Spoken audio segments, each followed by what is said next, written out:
ابھی دیوبند میں مشاعرہ ہوا ہے، اس کا دارالعلوم دیوبند سے کوئی تعلق نہیں، دارالعلوم دیوبند سے کوئی تعلق نہیں، نہ وہ جگہ دارالعلوم دیوبند میں ہے، نہ وہ مشاعرہ دارالعلوم دیوبند، نہ دارالعلوم دیوبند اس کو پسند کرتا ہے، حقارت کی نظر سے، ذلت کی نظر سے اس کو دیکھتا ہے۔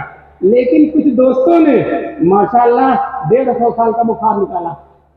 150 سال کا، ہو دیوبندی ایسے ہی ہوتے ہیں، دیوبندی ایسے ہی ہوتے ہیں۔ ارے بھائی وہ دیوبند میں اس وقت 40 سے زیادہ مدرسے، 40,000، پتہ نہیں کس مدرسے کی بات ہے، پتہ نہیں کس مدرسے کی بات ہے، دارالعلوم دیوبند کی ایک وہ طلبہ ہے، اور ہم نے اعلان کر دیا اگر اس بے حیائی کے مشاعرے میں اگر کوئی دارالعلوم کا طالب علم ہوگا تو ہم اس کی شر سے مدرسے کو نجات دلا دیں گے انشاءاللہ،